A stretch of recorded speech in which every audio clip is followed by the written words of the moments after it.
1 फरवरी 1979, जगह ईरान में तेहरान का मेहराबाद एयरपोर्ट। शाह ईरान की गद्दी छोड़कर भाग निकले थे। अब वहां लोगों की भीड़ जमा थी, सांसें थमी थीं और आंखें टिकी थीं आसमान पर। ऊपर एक प्लेन मंडरा रहा था, एयर फ्रांस का चार्टर्ड प्लेन। इसमें था एक बूढ़ा आदमी जिसकी सफ़ेद दाढ़ी थी, गहरी काली आंखें और काला लबादा ओढ़े हुए था। 14 साल बाद वतन लौट रहे इस शख्स का नाम था आयतुल्लाह रूहुल्लाह खुमैनी। काफ़ी देर बाद लैंडिंग की इजाज़त मिली। प्लेन से आयतुल्लाह खुमैनी बाहर आए। भीड़ ने आगे बढ़कर उनके हाथों को चूम लिया। ऐसा लगता था जैसे सारे ईरानी एयरपोर्ट पर आ गए हों। ये महज ईरान से निकाले गए एक लीडर की वापसी का इस्तकबाल नहीं था, बल्कि एक इनकलाब की ताजपोशी थी। प्लेन से उतरते ही खुमैनी ने ऐलान कर दिया, अब ईरान इस्लामिक देश होगा, और ईरान बन गया इस्लामिक रिपब्लिक ऑफ ईरान। पूरे मुल्क में एक नया दौर शुरू हो गया। लोग झूम उठे, लेकिन फिर धीरे धीरे पीछे कई बरसों की तकलीफें और नाराजगी भी सामने आने लगी। यह गुस्सा रातों रात नहीं आया था। जिस अमेरिका ने तानाशाह रेजा शाह पहलवी की हुकूमत का सपोर्ट किया था, जिस अमेरिका ने शाह की सिक्योरिटी के लिए सावक नाम की खुफिया एजेंसी बनवाई, जिसकी वजह से ईरानियों पर बेइंतहा जुल्म हुए, जिसने मजहबी रस्मों पर पाबंदियां लगवाईं, व्हाइट रेवोल्यूशन के नाम पर किसानों से जमीन छीनकर ताकतवर लोगों को दिलाई, हजारों किसानों को बेरोजगार किया, वो अमेरिका उनके देश में क्या कर रहा है और क्यों उन पर जुल्म करने वाले शाह को अपने देश में उसने पनाह दी। लोगों में भयंकर गुस्सा था, और उनको सिर्फ इतना नहीं चाहिए था कि अमेरिका ईरान से चला जाए, वो ये भी चाहते थे कि अमेरिका को उनके मुल्क में दखलंदाजी का सबक भी मिले। इस गुस्से का सबसे बड़ा इजहार तब हुआ जब खुमैनी के सत्ता संभालने के कुछ महीनों बाद कुछ स्टूडेंट्स ने तेहरान की अमेरिकन एम्बेसी पर कब्जा कर लिया। तारीख थी 4 नवंबर 1979। 52 अमेरिकियों को बंधक बना लिया गया, और उन्होंने कहा कि जब तक अमेरिका शाह को वापस नहीं करता और माफ़ी नहीं मांगता, बंधक नहीं छोड़े जाएंगे। खुमैनी खुद इस आंदोलन के खिलाफ नहीं थे, बल्कि उन्होंने स्टूडेंट्स के इस कदम को दूसरा इनकलाब कहा। इसका मतलब साफ था कि सिर्फ शाह को हटाना काफ़ी नहीं था। ईरान को खुमैनी अमेरिकी असर से पूरी तरह आज़ाद कराना चाहते थे। कहते हैं कि यहीं से अमेरिका और ईरान की अदावत शुरू होती है, लेकिन ये पूरी कहानी नहीं है।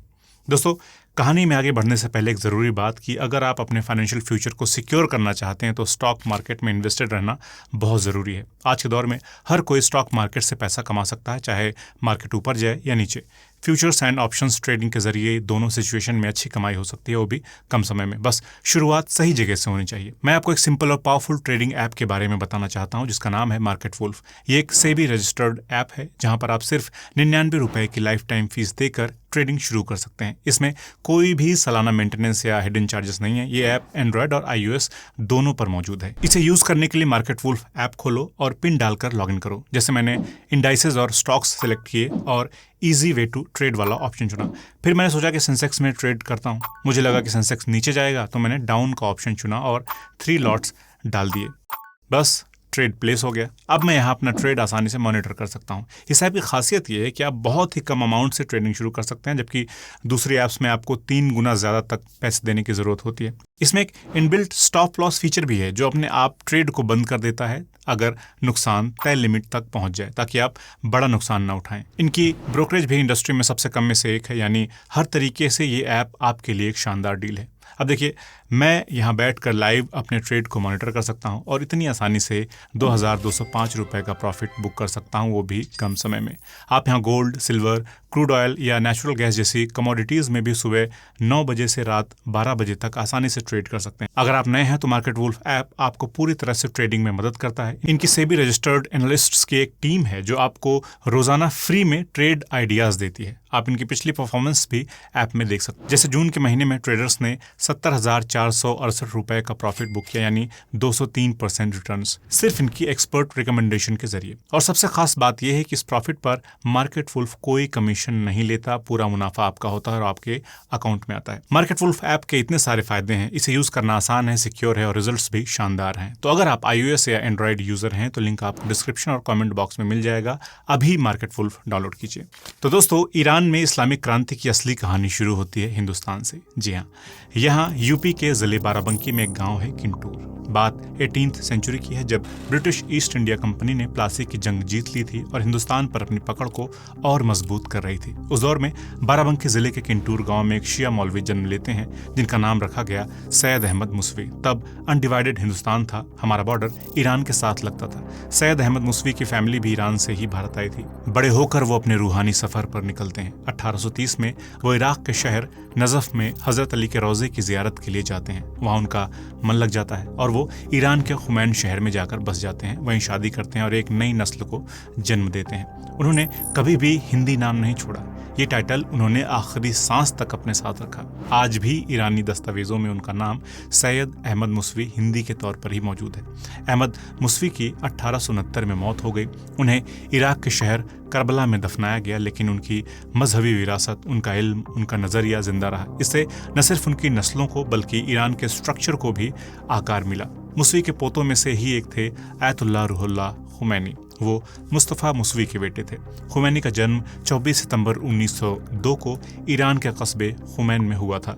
खुमैन शहर से ताल्लुक़ रखने के चलते ही खुमैनी नाम उनको मिला था। खुमैनी ने 6 साल की उम्र से ही कुरान पढ़ना शुरू कर दिया था और यही वो वक्त था जब पहली बार 1908 में ईरान में तेल मिला। अंग्रेज़ों ने ईरान के खुजस्तान इलाके में मस्जिद सुलेमान नाम की जगह पर मिडल ईस्ट का सबसे बड़ा तेल कुआं खोजा।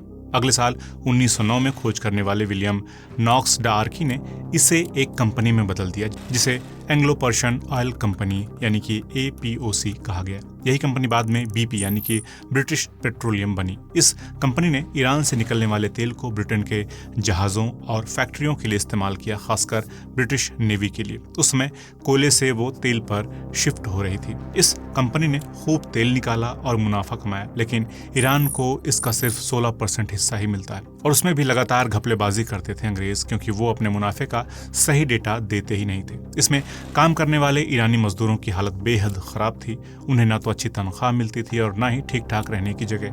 अंग्रेजों का दखल अब ईरान के घरेलू मसलों में भी बढ़ने लगा था। साल 1921 में ईरान में रेजा खान नाम का एक फौजी अफसर चर्चा में आया। वह एक फौजी टुकड़ी कोसक ब्रिगेड में था जिस पर अंग्रेजों का बहुत असर था। अब तक ईरान पर एक फारसी शाही खानदान क़ाजार वंश की हुकूमत चल रही थी जो ईरान पर लगभग 130 साल से राज कर रहा था, लेकिन अब यह हुकूमत बहुत कमजोर हो चुकी थी और ऊपर से रूस और अंग्रेज ईरान के अंदरूनी मामलों में खूब दखल देने लगे थे। तो 1921 में अंग्रेजों और रूस की शह पर इसी फौजी अफसर रेजा खान ने तख्ता पलट किया और राजधानी पर कब्जा जमा लिया। धीरे धीरे सारे मुल्क की ताकत अपने हाथ में ले ली और 1925 में मजलिस यानी कि संसद ने ऑफिशियली क़ाजार वंश को हटाकर रेजा खान को शाह बना दिया। इसी के साथ पहलवी वंश की शुरुआत होती है और रेजा खान बन गया रेजा शाह पहलवी। ये वही दौर था जब खुमैनी खुम शहर में जाकर बसे और शिया मजहबी तालीम की शुरुआत की। खुमैनी वहाँ के बड़े उलमा के शागिर्द रहे। इस दौरान उन्होंने इस्लामी कानून, तफसीर और इस्लामी फ़िलासफ़ी में महारत हासिल कर ली थी और धीरे धीरे उनका नाम ईरान में अदब के साथ लिया जाने लगा था। इस किरदार को याद रखिएगा। तो दोस्तों, ईरान के अंदर उथल पुथल थी ही, लेकिन इसी दौरान पूरी दुनिया में सेकेंड वर्ल्ड वॉर का भी माहौल बन रहा था और अंग्रेज़, फ्रेंच, डच और पोर्चुगल जैसे देश अपने कब्जाए हुए देशों को छोड़कर अपने वतन वापस जाने लगे थे। मगर तेल सबको चाहिए था और जब से ईरान में तेल मिला था सभी की नज़र इस मुल्क पर थी।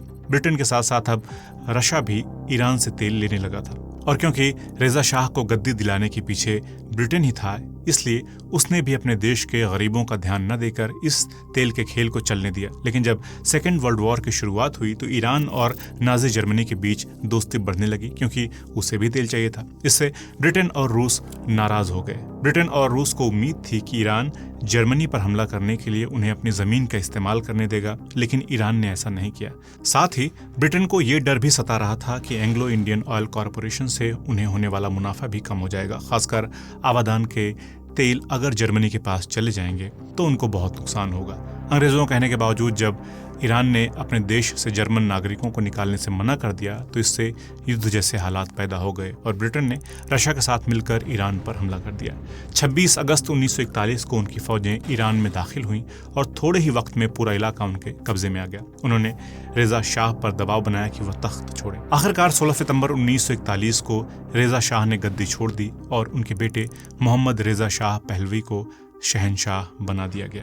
ध्यान रखना कि रेजा शाह के बेटे का नाम भी रेजा शाह ही था, बस बेटे के नाम के आगे मोहम्मद लगा दिया गया था। मतलब अब ईरान के शहंशाह थे मोहम्मद रेजा शाह। ये पूरा खेल इसलिए रचा गया ताकि दोनों देशों को एक नया रास्ता मिल सके, जिसे पर्शियन कॉरिडोर कहा गया। ये पर्शियन कॉरिडोर दरअसल एक ऐसा रास्ता था जिससे अमेरिका और ब्रिटेन अपना हथियार और सामान, मदद रूस तक पहुंचा सके ताकि वो हिटलर से लड़ सके। यानी ईरान एक पड़ाव बन गया, एक आर्मी बेस जैसा बन गया जहां दूसरे देशों से लड़ाई लड़ी जाती।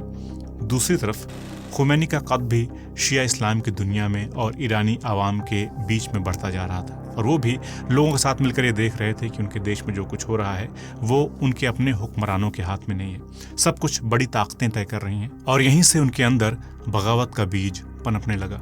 जंग खत्म हुई, लेकिन रशिया ईरान से जाने को तैयार नहीं था। ईरान के कुछ इलाकों में रशिया ने अपने समर्थक लोगों को खड़ा कर दिया जो अलग मुल्क बनाने की बात कर रहे थे। हालांकि अमेरिका और यूएन के दबाव में रशिया को पीछे हटना पड़ा, लेकिन ईरानी आवाम के दिल में यह बात बैठ गई कि जब तक विदेशी ताकतें उनके यहाँ रहेंगी उन्हें खुद मुख्तारी नहीं मिल सकती, आज़ादी नहीं मिल सकती। साल 1949 में ईरान में नया कॉन्स्टिट्यूशन बनाया गया और मोहम्मद रेजा शाह पहलवी की भी सत्ता कमजोर पड़ने लगी। देश राजशाही से यानी कि मोनार्की से डेमोक्रेसी की तरफ बढ़ने लगा। लेकिन ईरान में प्रधानमंत्री चुने जाने के बावजूद अगले कुछ सालों में कोई भी प्रधानमंत्री 2-4 महीने से ज्यादा नहीं टिक पा रहा था। इसी के चलते ईरान में लोगों ने सोशल और पॉलिटिकल बदलाव की जरूरत महसूस की। 1952 में देश के प्रधानमंत्री बने मोहम्मद मुसद्दिक, जिन्होंने इन बदलावों के लिए काम करना शुरू किया। इन्हीं में से एक बदलाव था ईरान की तेल कंपनियों का नेशनलाइजेशन, मतलब तेल की कंपनियां अब हो गई सरकार की। और ईरान ने ये मांग रखी कि ईरान से होने वाले तेल मुनाफे में 85% हिस्सा जो ब्रिटेन को जाता था उसे कम किया जाए, ताकि ईरान के तेल का फायदा ईरान के लोगों को भी हो सके। अमेरिका भी इस समय तक ईरान के तेल में अपनी दिलचस्पी दिखाने लगा था, इसलिए ईरान के तेल के नेशनलाइजेशन का दोनों ही देशों ने पुरजोर विरोध किया। ब्रिटेन का कहना था कि एंग्लो पर्शियन ऑयल कंपनी का मालिकाना हक उनके पास है, जबकि ईरान का कहना था कि तेल उनका है और वो इसे अपने फायदे के लिए जैसे चाहेंगे वैसे इस्तेमाल करेंगे। और 1953 का वो साल था जब अमेरिका और ईरान के बीच की दुश्मनी की पहली नींव रखी गई, जब अमेरिकी खुफिया एजेंसी CIA ने ब्रिटेन के साथ मिलकर ईरान में तख्ता पलट करवाया। भले ही अमेरिका ये दावा कर रहा था कि उसने ईरान में पॉलिटिकल स्टेबिलिटी लाने के लिए किया था, लेकिन अमेरिका सिर्फ अपना फायदा देख रहा था और ईरान के शाह को भी अपने फायदे के लिए इस्तेमाल करने की कोशिश कर रहा था। इसे ऑपरेशन एजेक्स का नाम दिया गया। इस तख्ता पलट के बाद जो भी डेमोक्रेटिक बदलाव ईरान में आते हुए दिख रहे थे वो गायब होने लगे और एक बार फिर मोहम्मद रेजा शाह पहलवी देश के सबसे बड़े नेता बन गए। पहलवी से अमेरिका ने ईरान के तेल का 40% हिस्सा अपने कब्जे में ले लिया था। इससे ईरान के लोग नाराज हुए तो मोहम्मद रेजा शाह पहलवी के साथ मिलकर लोगों को कंट्रोल करने के लिए CIA की ही तरह ईरान में भी शाह को भी सीक्रेट पुलिस खड़ी करने में अमेरिका ने मदद की, जिसे सावक नाम दिया गया। लोगों को जबरदस्ती उठवा लेना, उन पर जुल्म करना, बोलने न देना, गायब करा देना, ये सब आम हो गया था। दूसरी तरफ शिया इस्लामी तालीम के मरकज़ कुम शहर में पढ़ाई करने के बाद अब आयतुल्लाह खुमैनी कोई आम मौलवी नहीं रह गए थे, बल्कि वो एक ऐसे आलिम थे जिनका इल्म, सोच और असर बहुत दूर तक फैल चुका था। वक्त के साथ उनके इल्म और तालीम का लोहा बड़े बड़े उलेमा भी मानने लगे। लोगों ने उन्हें आयतुल्लाह कहना शुरू कर दिया। ये ओहदा किसी को तभी मिलता है जब वो शिया मुसलमानों के बीच एक बड़ा धार्मिक रहनुमा बन जाता है। खुमैनी को यह दर्जा 1950 के दशक में मिल गया था, लेकिन ये कोई सरकारी ऐलान नहीं होता, बल्कि समाज और उलेमा की मान्यता से ये दर्जा दिया जाता है। खुमैनी ने सिर्फ खुद को मस्जिद और मदरसों तक महदूद नहीं रखा, वो लोगों के बीच मसाइल, सरकार की नीतियां और विदेशी दखलंदाजी जैसे मुद्दों पर भी खुलकर बोलने लगे। शाह रज़ा पहलवी की हुकूमत का उन्होंने खुला एतराज़ जताना शुरू किया, खासकर इस बात पर कि वो ईरान को अमेरिका के असर में ला रहा था, इस्लामी तहजीब को कमज़ोर कर रहा था और आवाम पर जुल्म कर रहा था। अमेरिका के लिए तेल के साथ साथ ईरान की लोकेशन बहुत ज़रूरी थी ताकि वो रशिया के मिडल ईस्ट इलाके में बढ़ते प्रभाव को कम कर सके, लेकिन ईरान के अंदर मोहम्मद रेजा शाह पहलवी जनता की आंखों में पूरी तरह अमेरिका के प्यादे बन गए थे और लोगों ने आयतुल्लाह खुमैनी की तरफ देखना शुरू किया। आवाम को एक नए लीडर की तलाश थी जो ईरान के बारे में सोचता हो। खुमैनी का कद बढ़ता जा रहा था और खुमैनी ने आयतुल्लाह बनने के बाद ईरान के शासक मोहम्मद मोहम्मद रेजा शाह पहलवी और उनके अमेरिका परस्ती की मुखालफत भी शुरू कर ही दी थी। खुमैनी को ईरान की जनता का ज़बरदस्त सपोर्ट मिलना शुरू हो गया, जिसे देखकर शाह और अमेरिका को डर लग गया और उनको बदनाम करने के लिए अमेरिका ने उनके दादा की वजह से उन्हें भारतीय मुल्ला और विदेशी एजेंट का नाम भी दिया। ये आर्टिकल एक इराक के नेशनल अखबार में पब्लिश हुआ। जब इस आर्टिकल के बारे में ईरान के लोगों को पता चला तो जनता भड़क उठी। 1970 के दशक आते आते ईरान में खुमैनी ज़बरदस्त तरीके से पॉपुलर हो चुके थे। खुमैनी शिया इस्लाम के मूल्यों पर आधारित एक धार्मिक सत्ता यानी कि थियोक्रेसी को सपोर्ट कर रहे थे और उन्होंने ईरान पर बढ़ते वेस्टर्न मुल्कों के असर की खूब मुखालफत की। खुमैनी ने अमेरिका और रशिया दोनों को शैतान कहा था और ईरान को दोनों देशों के असर से वे छुटकारा दिलाना चाहते थे। खुमैनी का पहलवी शाह का विरोध 1963 में परवान तब चढ़ना शुरू हुआ जब शाह ने ईरान में व्हाइट रेवोल्यूशन की शुरुआत की। इसके जरिए शाह ईरान में वेस्टर्न कंट्रीज की ही तरह आधुनिक बदलाव लाना चाहते थे, जैसे महिलाओं को वोट का अधिकार, जमीन का बंटवारा, वेस्टर्न मॉडल का एजुकेशन। लेकिन खुमैनी ने इसे यहूदी साजिश करार दिया और इस तरह के बदलावों की मुखालफत की, लेकिन इसकी उन्हें कीमत चुकानी पड़ी और 1964 में उन्हें ईरान से देश निकाला दे दिया गया। देश से दूर होते हुए भी खुमैनी ने व्हाइट रेवोल्यूशन का विरोध किया। इस दौरान अमेरिका ने खुमैनी के साथ संबंध सुधारने की कोशिश भी की थी, लेकिन लोग मानते हैं कि उन्होंने अमेरिका की कठपुतली बनने से इनकार कर दिया था। खुमैनी देश से जाने के बाद तो और पॉपुलर हो गए। उनके भाषणों की उस जमाने में कैसेट्स डालकर बेचे जाते थे और लोग उसको खूब सुनते थे और कहते हैं कि उनके इन्हीं विचारों की वजह से ईरान में क्रांति के लिए जमीन तैयार हुई थी। इसी दौर में एक और शख्स खुमैनी को फॉलो करते हुए जवान हो रहा था। उसका नाम है अली खामेनेई, जो ईस्ट अज़रबैजान प्रांत के खामानेई के रहने वाले सैयद जवाद खामेनेई के बेटे हैं। अली खामेनेई का जन्म 1939 में ईरान के मशहद में हुआ था। वो भी काफ़ी कम उम्र में ही मौलवी बन गए।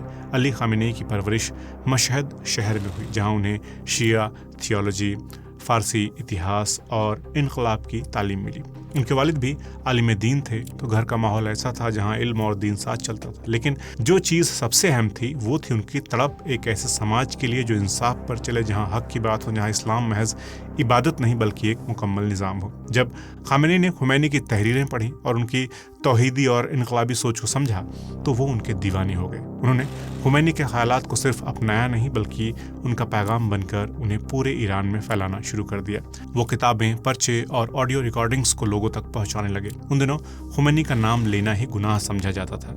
शाह की हुकूमत में खामोशी एक मजबूरी थी, लेकिन खामेनी ने वो डर नहीं दिखाया। उन्होंने मशहद, तबरेज़, तेहरान और खुम जैसे शहरों में खुमैनी की तहरीरों और तकरीरों को पब्लिक तक पहुंचाया। लोगों को समझाते थे कि इस्लाम सिर्फ नमाज और रोज़े तक सीमित नहीं है बल्कि जुल्म के खिलाफ आवाज़ उठाना भी उसका हिस्सा है। खामेनी कई बार गिरफ्तार हुए, जेल गए, तशद्दुद सहा, लेकिन पीछे नहीं हटे। खुमैनी को जब ईरान से निकाला गया और वो इराक और फिर फ्रांस गए, तब भी खामेनी ने उनका मिशन नहीं छोड़ा और उनके पैगाम को मजहबी हलकों से निकाल कर आम आवाम तक लाते रहे। शाह पहलवी को उम्मीद थी कि व्हाइट रेवोल्यूशन से ईरान में एक बड़ा ग्रुप तैयार होगा जो वेस्टर्न तौर तरीकों को अपना लेगा, लेकिन ये व्हाइट रेवोल्यूशन देश के दो तबकों को परेशान करने लगा था। एक वो जो ईरान में मजहबी हुकूमत चाहते थे और उनके लीडर आयतुल्ला खुमैनी थे।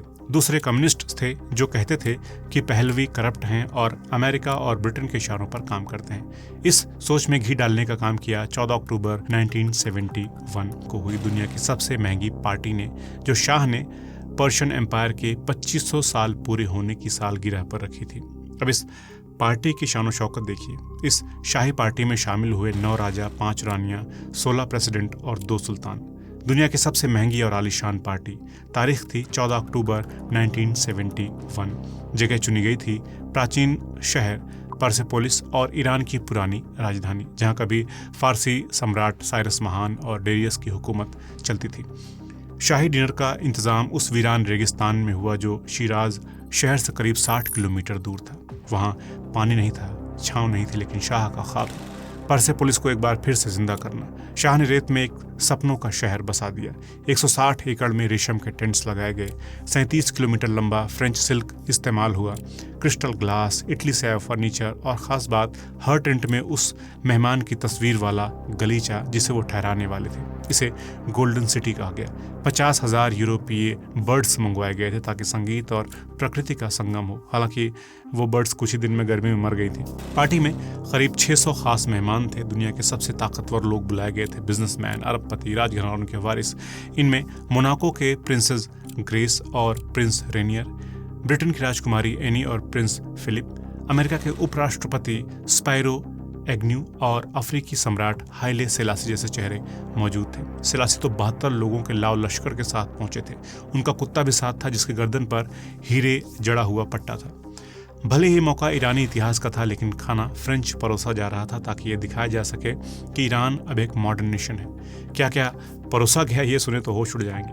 पेरिस के मशहूर रेस्टोरेंट मैक्सिम्स के शेफ बुलाए गए।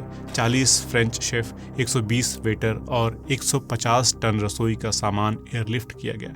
50 टन खाने में शामिल थे 2700 किलो मटन, पोर्क और बीफ, 1280 किलो मुर्गा, बतख, हिरन, 30 किलो ईरानी कैवियार, कुछ कहते हैं कि 150 किलो था, 2500 बोतल शैंपेन की, हजार बोतलें बोर्डो और बरगंडी वाइन, 1860 का कॉग्नैक और 1911 की पिंक शैंपेन। मेन्यू में था बटेर के अंडे मोती के साथ, झींगा मछली की मूस, भुना हुआ भेड़ का बच्चा, शाही मोर, अंजीर का ताज और मोका कॉफी।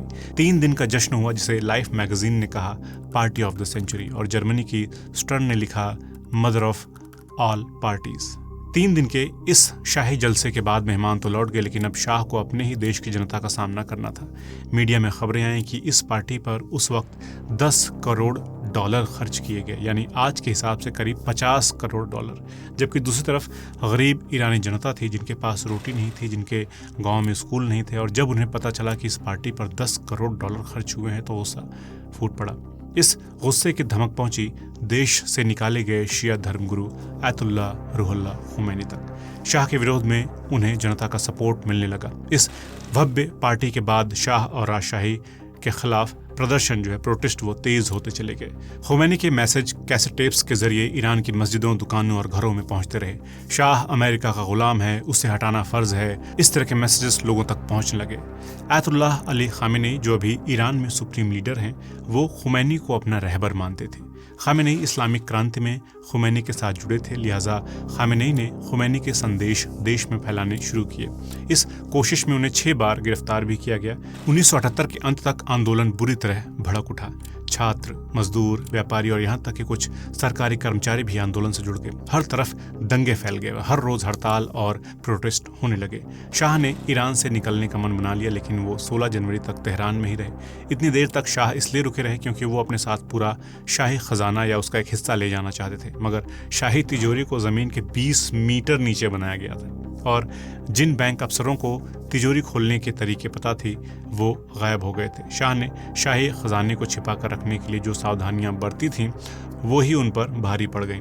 आखिरकार शाह को बिना जवाहरातों के ईरान छोड़ना पड़ा। 16 जनवरी 1979 को शाह देश छोड़कर चले गए, मगर शाह ने शुरू में इसे ऐसे पेश किया जैसे ऑफिशियल इजिप्ट की यात्रा पर गए हों। पहले शाह जॉर्डन जाना चाहते थे, लेकिन जॉर्डन ने शाह को वहां आने से मना कर दिया। तब शाह का दल पहले इजिप्ट नदी पर बने असवान रिजॉर्ट पर पहुंचा। वहां भी उन्होंने खुद को ईरान के प्रेसिडेंट के तौर पर पेश किया है। इजिप्ट के प्रेसिडेंट अनवर सादात के साथ 3 दिन की बैठक की। वहीं अमेरिका के पूर्व राष्ट्रपति गेराल्ड फोर्ड से भी मिले। जो शाह अमेरिका परस्त थे, आज उन्हें अमेरिका ने भी पनाह नहीं दी थी। इजिप्ट में 5 दिन बिताने के बाद शाह 22 जनवरी को मोरक्को की राजधानी माराकेश के लिए रवाना हो गए। प्लानिंग ये थी कि वो वहाँ पर 5 दिन तक रुकेंगे और फिर वहाँ से अमेरिका के लिए रवाना हो जाएंगे, लेकिन वहीं उन्हें अपने दामाद और अमेरिका में ईरान के राजदूत का मैसेज मिला कि अमेरिका ने अब अपना इरादा बदल लिया है और वो उनकी मेज़बानी करने के पक्ष में नहीं है। फिर मोरक्को ने भी हालात बदलने का बहाना बनाकर उन्हें जाने को बोल दिया।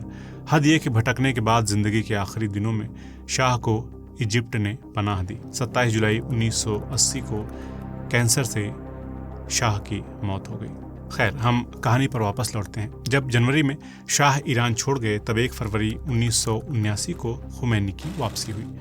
खुमैनी ने तुरंत एक टेम्परेरी सरकार बना दी।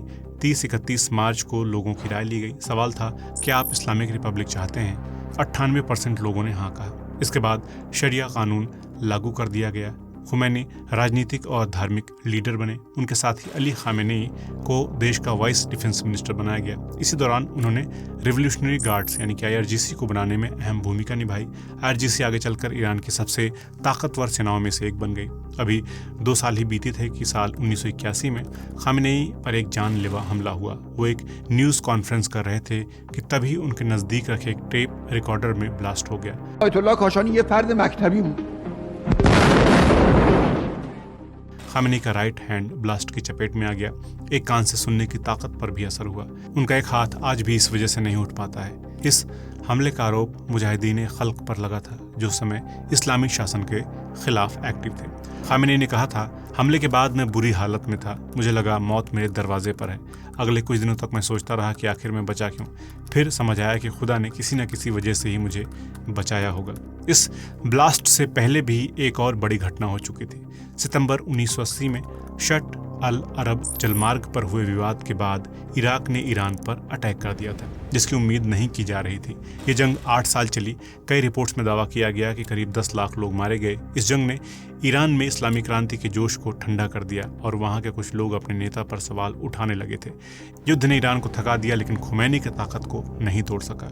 4 जून 1989 को खुमैनी का इंतकाल हो गया। खुमैनी के जनाजे में लाखों ईरानी शामिल हुए। आखिरी बार चेहरा देख लेने के लिए एयर कंडीशन बॉक्स में जनाजे को रखा गया था। ऐसा अनुमान लगाया जाता है करीब 20 लाख लोग खुमैनी के जनाजे में शामिल हुए थे, जो लोगों में उनकी पैठ यानी मकबूलियत की गवाही दे रहा था। उस समय भीड़ इतनी ज़्यादा था कि तेहरान के फायर ब्रिगेड को भीड़ के ऊपर पानी की बरसात करनी पड़ी ताकि गर्मी और दम घुटने से वो बेहोश ना हो जाएं। खुमैनी के बाद की सत्ता व्यवस्था पहले से तय थी। खामेनी 1981 में राष्ट्रपति बन गए थे और 1989 में खुमैनी के निधन के बाद सुप्रीम लीडर चुन लिए गए।